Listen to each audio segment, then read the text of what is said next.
अरमान मारिया को अपने साथ लेकर सीधा जरून के ऑफिस में दाखिल होता है। जरून चुपके से उन दोनों को एक साथ देख लेता है और उसके पसीने छूट जाते हैं। वो घबराया हुआ भागकर अपने अब्बू वसीम के पास पहुंचता है और हांफते हुए कहता है, अब्बू मारिया यहाँ आ चुकी है, हमें हर हाल में आज ही पाकिस्तान से निकलना होगा। दूसरी जानिब अलीना को जब ये भनक लगती है कि शाज़ेन के दिल में राहा के लिए मोहब्बत पैदा हो गई है, तो वो जलन की आग में आपे से बाहर हो जाती है। राहा को हमेशा के लिए अपने रास्ते से हटाने की खातिर वो अपने गुंडों को इशारा करती है। जैसे ही राहा ऑफिस से बाहर कदम रखती है, गुंडे उसकी गाड़ी का एक भयानक एक्सीडेंट करवा देते हैं। इत्तेफाक से अरमान उसी रास्ते से गुजर रहा होता है। राहा को इस जख्मी हालत में देखकर अरमान की सांसें अटक जाती हैं। वो फौरन उसे उठाकर इमरजेंसी वार्ड भागता है और कबीर को भी खबर कर देता है, जिसके बाद सारा खानदान परेशान हालत में हॉस्पिटल पहुंच जाता है। शाज़ेन को जब इस डरावने हादसे का पता चलता है तो वो फूलों का गुलदस्ता लेकर बेचैनी से हॉस्पिटल दौड़ता है। राहा की ऐसी हालत देखकर वो कसम खाता है कि जिसने भी ये घटिया हरकत की है,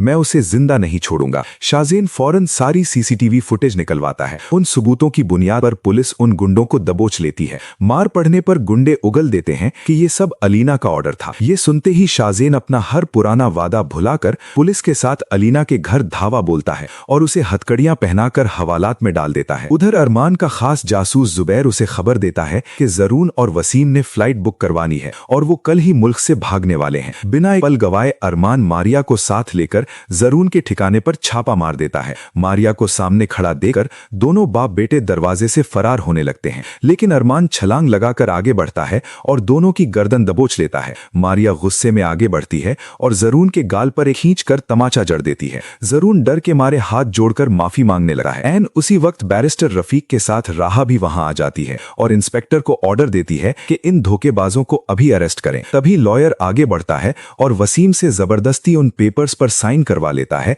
जिससे सारी प्रॉपर्टी वापस अदील मामू के नाम हो जाती है। अरमान सीधा अदील मामू के पास जाता है और कहता है कि उसने राहा को कभी किडनैप नहीं किया था। अदील, जिनकी तबीयत अब ठीक हो चुकी होती है, मुस्कुराते हुए कहते हैं, बेटा मुझे तुम पर पूरा यकीन है। तभी अरमान अपने मोबाइल में मामी आसिया की वो सीक्रेट ऑडियो रिकॉर्डिंग चला देता है, जिसमें वो खुद राहा के किडनैप का इकरार कर रही होती है। अपनी बीवी की ये हकीकत सुनकर अदील आग बबूला हो जाते हैं। वो आगे बढ़कर आसिया के मुंह पर एक करारा थप्पड़ मारते हैं और उसी वक्त तलाक देकर उसे हमेशा के लिए घर से धक्के मारकर निकाल देते हैं। उसके बाद अदील रोते हुए राहा को अपने सीने से लगा लेते हैं। जब राहा वापस अपने घर आती है तो शाज़ीन अपनी फैमिली के साथ शादी का रिश्ता लेकर वहां मौजूद होता है। कबीर कहते हैं कि मैं इस बारे में अपनी बेटी राहा से ही फैसला लूंगा। तभी अरमान अदील अंकल और अपनी अम्मी जैनब को लेकर वहां दाखिल होता है। अरमान आगे बढ़कर राहा के पास आता है और सबके सामने इकरार करता है, राहा, मैं तुमसे बेपनाह मोहब्बत करता हूं, क्या तुम मुझसे शादी करोगी? अदील मामू के इशारे और दुआओं को देखते हुए